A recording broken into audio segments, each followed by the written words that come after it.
Hello, I'm Matthew Jarron, Museum Curator at the University of Dundee and Coordinator of the Public Art Dundee project, and welcome to the latest in my series of virtual public art tours. I'm glad to say this is my first request tour. I've been asked to do this little tour around the West End as part of this year's West End Christmas Fortnight, so delighted to do that. So we're mostly going to be going along Nethergate and Perth Road, but we will also deviate down a few little side streets as well. So we're starting here in front of the DCA, and we're basically just going to head up Nethergate westwards. Just pausing briefly to point out the very fine Queen's Hotel, which does have some quite nice decorative carving on it. Little bits of foliage and things there.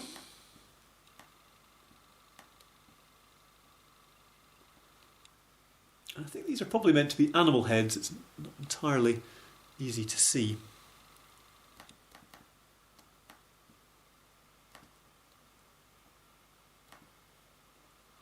Now we're going to head into the university campus now. Now unfortunately when Google Street View captured this, there's a whole load of building work going on, which is extremely unhelpful. So the best I can do is jump to this side of the building. This is the very splendid Scrimgeour building, but it was originally built not as part of the university, but as the Dundee Training College, which was the teacher training college for Dundee. The training college was originally established in 1905, but originally it didn't have any premises of its own. It occupied part of the old Technical Institute building in Smalls Wynd. And it wasn't until 1912 that this very grand purpose-built building was begun, designed by the architect T.M. Cappen. And the building was only partially completed by the time of the First World War, when it ended up being used as a Red Cross hospital. And then these wreaths that you'll see here were added on the front of the building to mark the end of the Great War. The building was finally completed in 1920 and opened at that point. Now the training colleges around Scotland were run by a set of provincial committees that were actually based in the places of the four ancient universities. So obviously that meant St Andrews rather than Dundee, and so that's why on the front of the building here you'll see, rather than the university crests, you'll see the city crest of Dundee and the town crest of St Andrews. Right, we're going to just whiz on up past the dental school. I should just mention in passing there's some very nice stained glass inside the dental school, and I'll just cut to a couple of photos of that.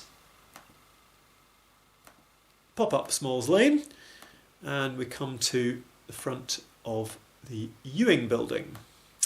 The Ewing building was originally built for electrical engineering in 1953 to 4, and it also has some nice crests on the front of it,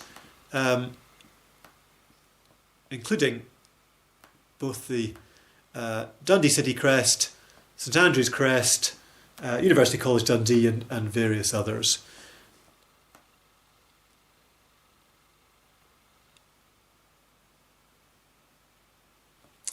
Now, Street View won't let me take you up here, but if we go up there and then down the little set of stairs there, or indeed round the other side of the building if you want to avoid the stairs, that will take you into the Geddes quadrangle, I think the most attractive part of the university campus. And first of all we have some very nice carving on the front of the Carnegie building, which was originally built for physics, and on the front of the Harris building, originally built for engineering.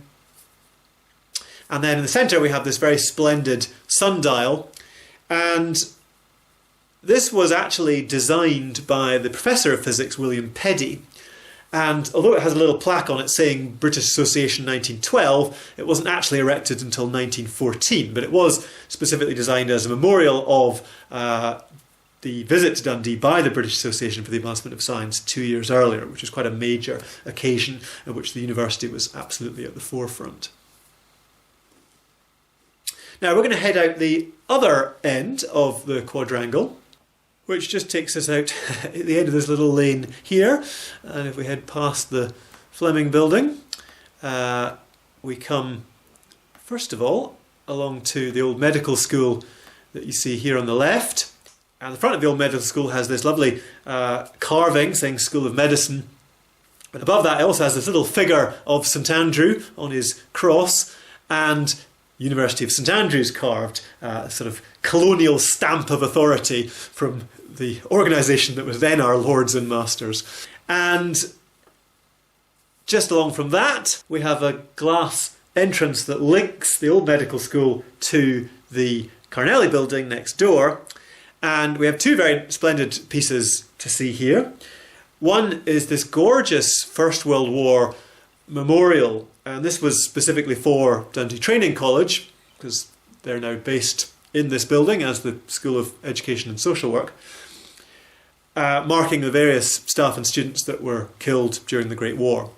And it's this absolutely stunning Art Nouveau design, and it was created by two of the design staff at the Art College, then Dundee School of Art, William Armstrong Davidson and James Steedman Hamilton. It's a really stunning piece. I think it's one of the finest First World War memorials that we have in Dundee.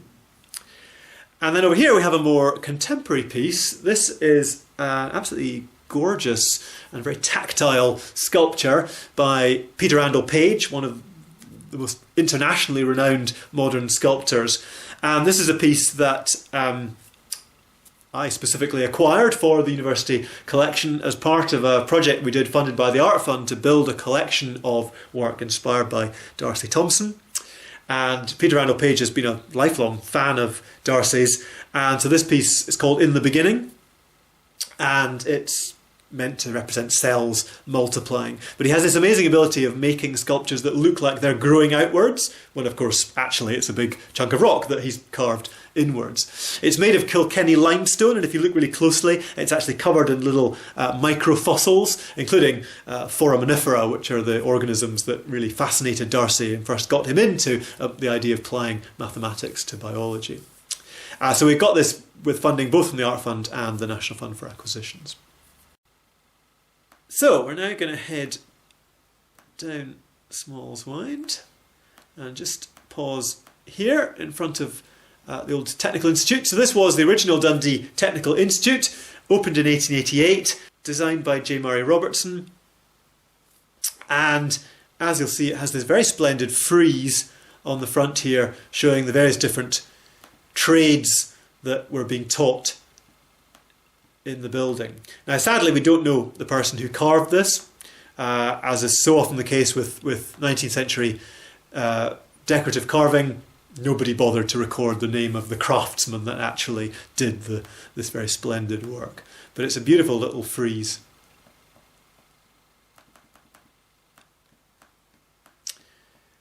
Right, let's leave the campus and head back onto Nethergate.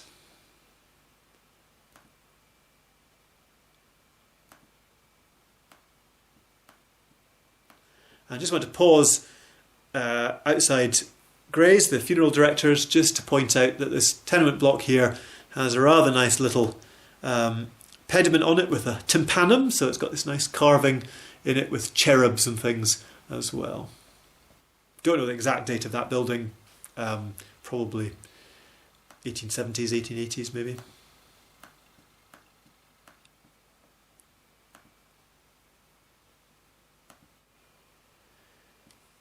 So here we are at the top of Seabreeze, magnificent view. Patrick Geddes, when he was writing about Dundee in the 1890s, commented, "Here, for the first time since leaving the High Street, the pride and glory of Dundee, the ever beautiful river, bursts on the view. And if the gap had been chosen by an artist, he could scarcely have selected a fitter place to display its charms." And in fact, Geddes was the first person to propose planting a series of gardens here and having paths winding down to what were then the railway yards. Unfortunately, it took many, many decades before that actually happened. Anyway, on the gateposts at the entrance here, we'll see, I think, one of the most popular public art pieces in the West End, the little lemmings here. And they were created by the artist Alison Conway in 2013, really to celebrate Dundee's success with video games industry, and obviously particularly to this amazing, groundbreaking global success of this game Lemmings, created in the early 1990s by the Dundee-based DMA Design. And in fact, the game was originally conceived and developed in a little studio in the Nethergate.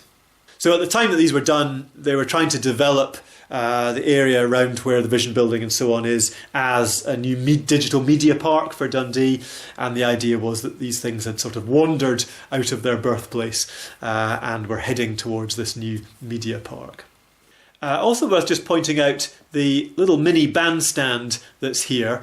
I've never been able to find out exactly who made this, but I know there was a big project in the 1990s to restore the bandstand in Magdalen Green, and so I'm wondering if maybe this was a sort of scale model that was made at that time, and then for some reason they thought, what else are we going to do with it? Let's just stick it here.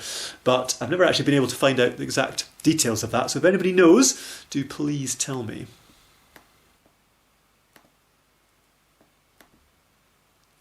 One thing just to notice while we're here, because there's a couple of examples here, is just on this gatepost here.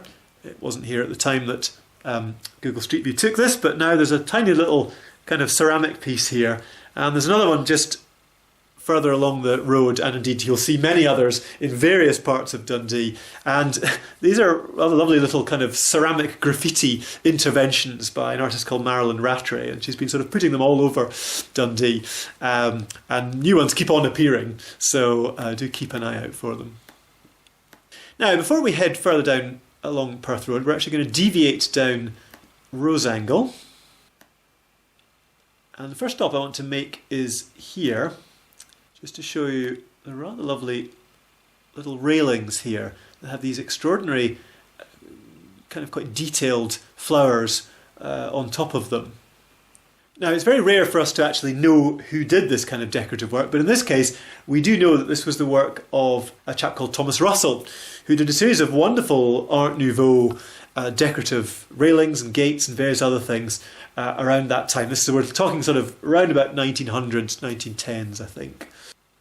There's also some nice decorative ironwork above the door of the building further up as well, which presumably is also by him. Right, we'll carry on down Roseangle just now.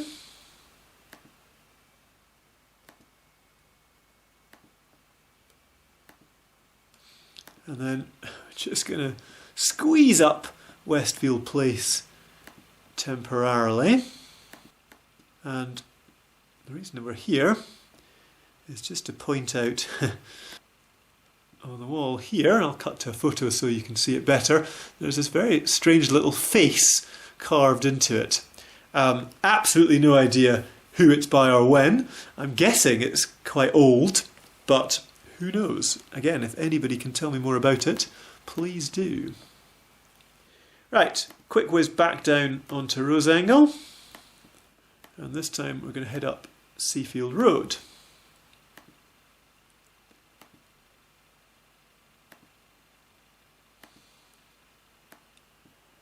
And I just want to point out these rather nice cherry blossom gates on the front of the nursery here.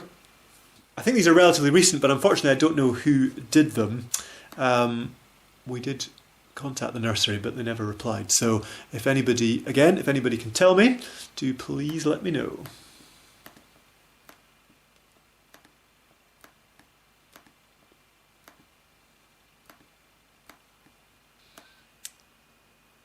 So here we are down at the bottom of Roseangle, and just want to point out the nice little play park here, which has this rather nice installation called I Often Dream of Whales in the Tay. This was 2014, and it was jointly commissioned by Dundee City Council and the Friends of Magdalen Green. So we'll now head along Lanyard Road. And there's the full-sized version of the bandstand.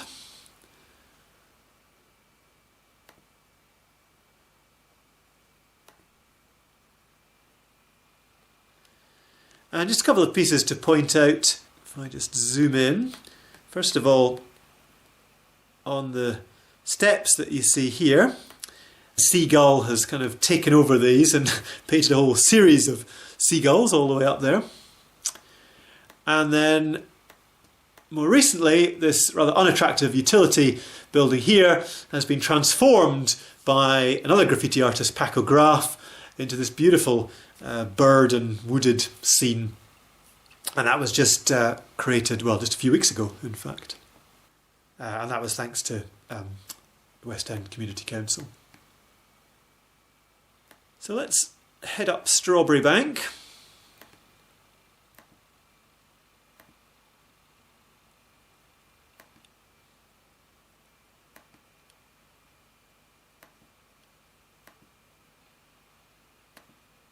And we'll come along to the Cinderans here. A couple of things to talk about. Firstly, of course, we have this absolutely gorgeous building, Blackness Library. The building was completed in 1908 by the city architect James Thomson, and has this very splendid pediment on the top here with these beautiful figures here, which apparently represent peace of mind and learning. And Google Street View's done that great thing of deliberately blurring their faces because it actually thinks they're real people, which is a testament to the quality of the carving, I guess.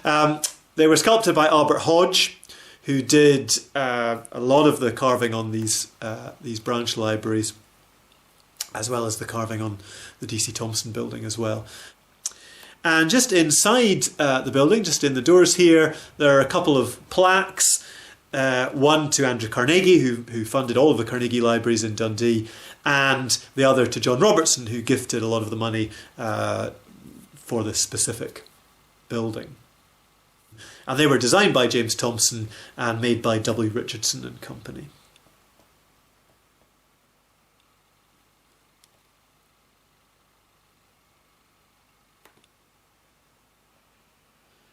Now,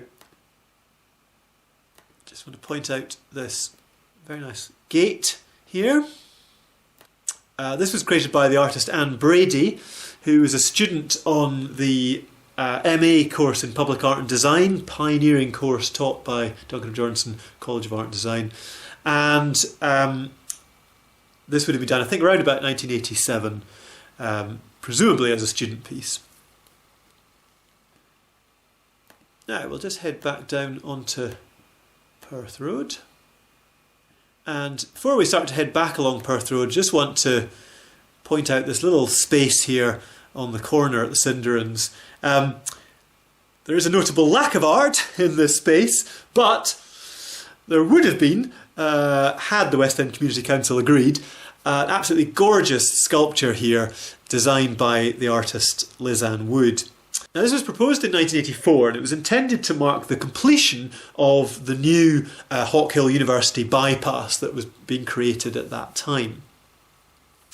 And because of all this work was going on, there was funding from Tayside Regional Council, and there was also specific funding that the government put in via the Scottish Office to create a piece of public art to mark the completion of this major development.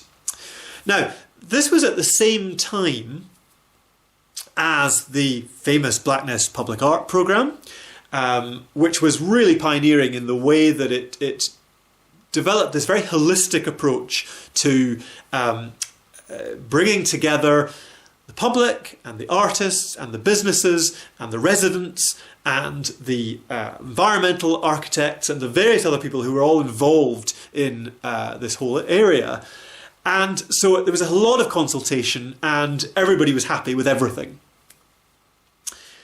By contrast, this project went in completely the opposite direction. The commissioning of the sculpture was given over to the Scottish Sculpture Trust, which was a national body but was chaired at the time by Timothy Neate, who was a very renowned critic and art historian who taught at Duncan of Jordanson College. And so the trust basically announced a competition for this site, but they didn't do any kind of local consultation whatsoever. And what happened was the West End Community Council fundamentally objected to the whole thing.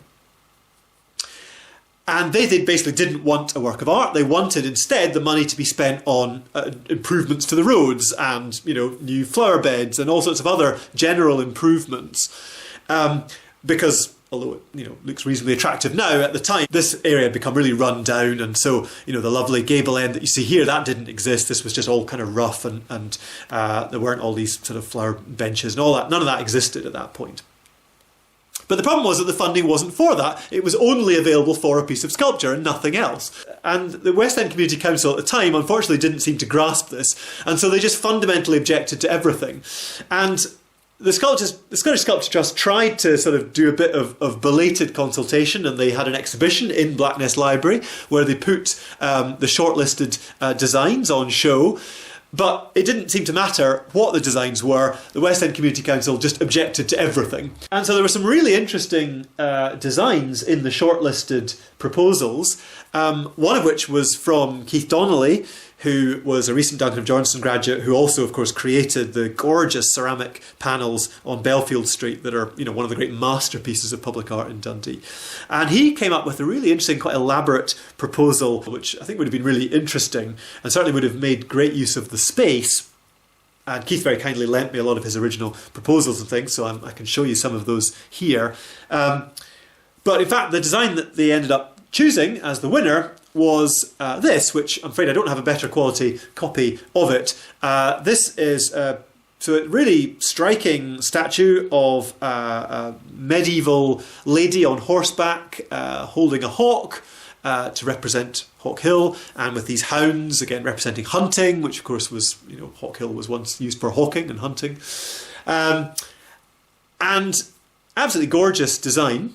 So she was awarded the commission. She started work on it. But the West End Community Council continued to object, and they were so vocal in their objections that eventually the whole thing just got scrapped, which was really awkward for the artist Liz Ann Wood, because she had already started work and spent a considerable amount of money actually doing it. I think they ended up sort of making a small payment to her to compensate her for all the work that she'd done.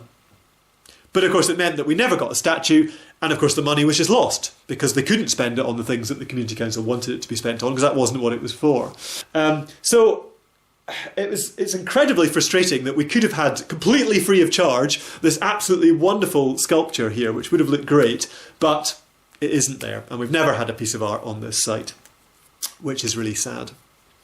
However, I should say that the West End Community Council today take a more enlightened view and have been encouraging all sorts of interesting pieces of public art along Perth Road, which we will see in a moment.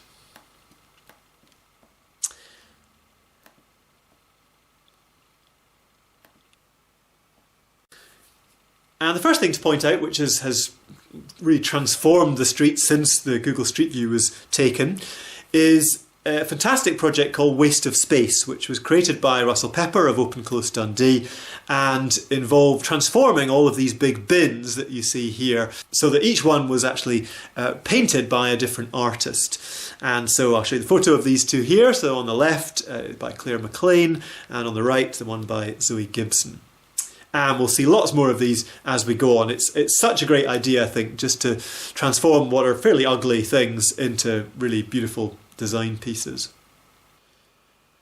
Now we're just going to head down Union Place temporarily, and if we come right down to the end here, you'll see these rather nice railings and quite complex wall structure here, and a few little designs on the wall there, and there are also some designs in the car park up here as well.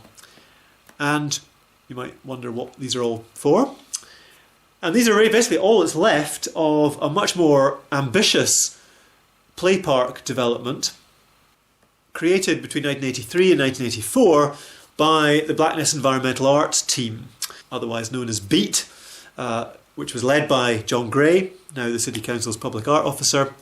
And BEAT was a fantastic initiative funded by the Manpower Services Commission, started by Liz Kemp of the City Museum and Art Gallery, who was really keen to really get art out of the museum and into the community.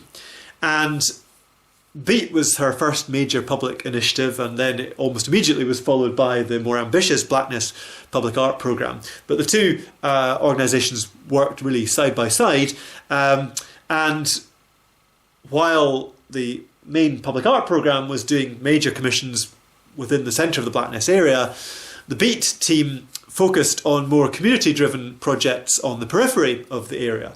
And so, for example, play parks and car parks and other things like that were really central to their work. And so I'll show you some pictures of how this used to look.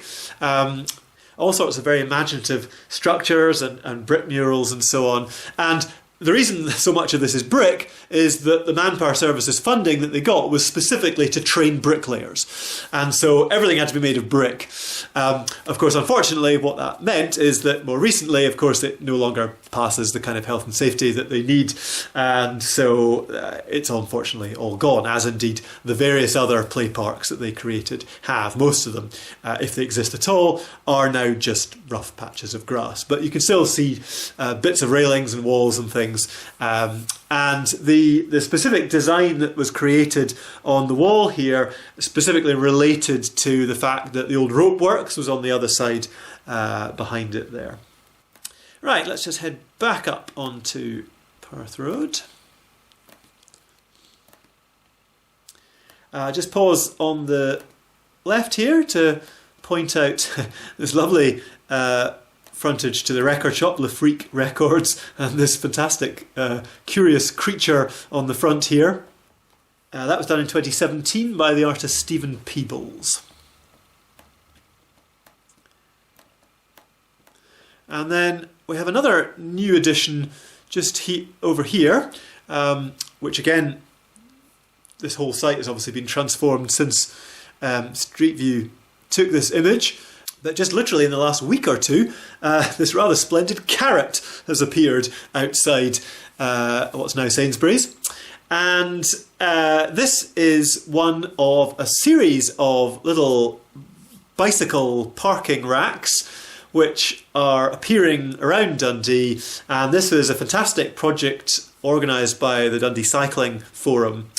And they basically held a competition to ask people to come up with designs for interesting bike racks, and I'm pleased to say I was one of the judges of this. We had all sorts of wonderful designs coming in from both children and adults alike, and a series of winners that were thought to be vaguely practical were chosen, which were then adapted into the final designs. Right, another couple of the bins here. And these ones are by Emma Claire Fallon on the left and Jerry Kane, or Kraft as he's known, on the right.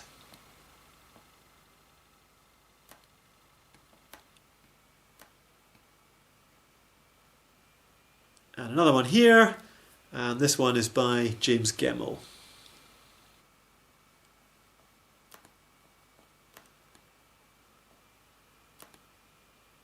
Another two bins here. And these are by Isla Valentine Wade on the left and Nicola Wiltshire on the right. And two more right here by Shona Inatimi on the left and Steph Little on the right. Another bin here, this one by Lucy Robertson, showing Dogs of the West End.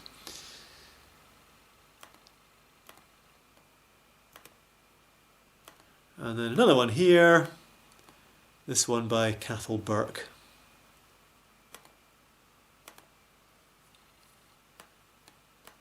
Now here we have, I think, one of the great shop frontages of Dundee. This is, of course, the Agakon Restaurant, founded by Zeki Agakon in 1982.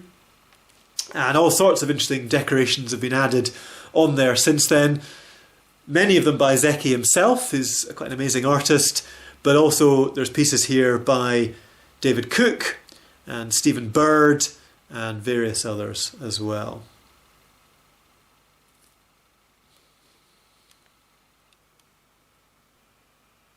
And some more bins here. Looks like one of them is actually in use. So we have another one by Steph Little, another one by Shona Inatimi, and the one on the right is by Jane Wood.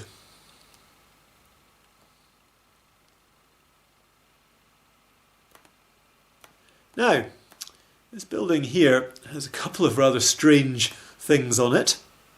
We just head up here a bit. You will see this very peculiar creature peering out of a little cage.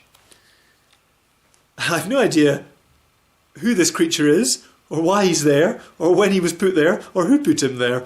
But he is definitely one of the odder things to appear in Dundee. And then if we just go around to the front, there are a couple of other creatures perched on the roof that look like possibly meerkats or maybe otters, I'm not sure. There's one there, and then I'll have to go back along a bit. The other one's just right up on the chimney there. There he is. Now, whether these were put in at the same time or whether they're older or completely unrelated, I have absolutely no idea. Again, if anyone knows, do please tell me.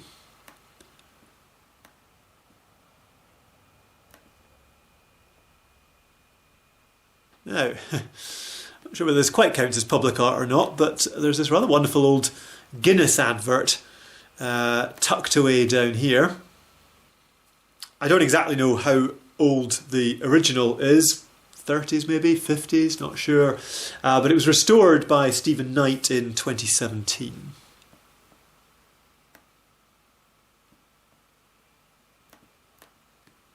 Another couple of bins here. These ones by Katie Parkin on the left and Rich Davies on the right.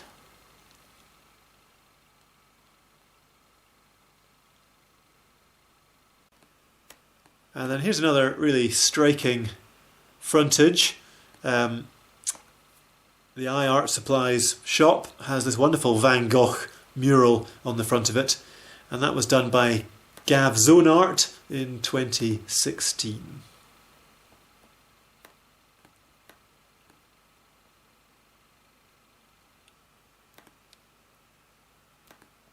Now, another new addition that has appeared recently here is this rather striking Perth Road bench, which was created in 2019, commissioned by the West End Community Council, working with John Gray, the City Council Public Art Officer.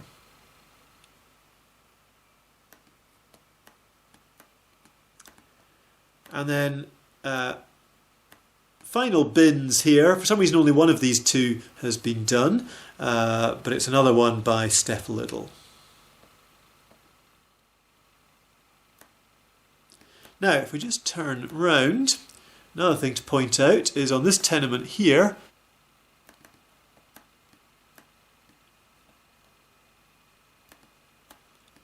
there is this lion head carved on the top here. Again, quite tricky to spot that one.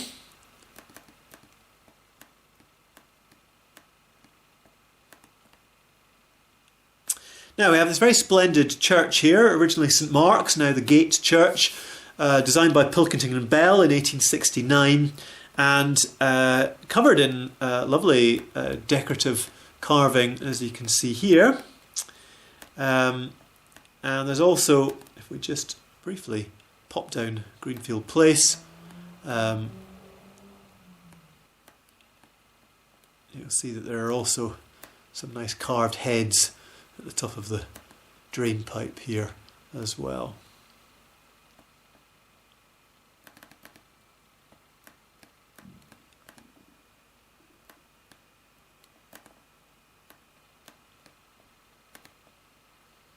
Now, just point out the art bar here. A couple of things to point out. If you just go down the wee lane there, you'll see the remains of a mural. I don't know anything about that, I'm afraid, don't know who did that one. But then in 2018, this very splendid dragon was added here by Zoe Gibson on the gate, which unfortunately has just recently disappeared. So sadly, we've lost that one, alas. And then we'll whiz on to our next church. So this is Dundee West. Again, it's a nice carving on the front of it. Various gargoyles that you can see at the top there. And then, I guess the most notable feature are the three heads that you'll see here. And these show Martin Luther, John Knox and Thomas Chalmers. And for once, this is another of these very rare occasions where we do actually know the name of the carver. These were created by local sculptor James Bremner in 1884. And the other really nice feature down here are these very splendid railings with these nice dragon heads on them here.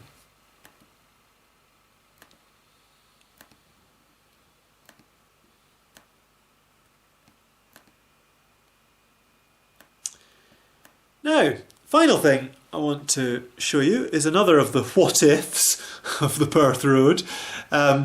So we're here outside Duncan Johnson College of Art and Design, and you'll notice above the entrance to Cooper Gallery there's this rather complex plinth here that looks like it's awaiting a sculpture. And unfortunately it's been awaiting a sculpture for a very long time.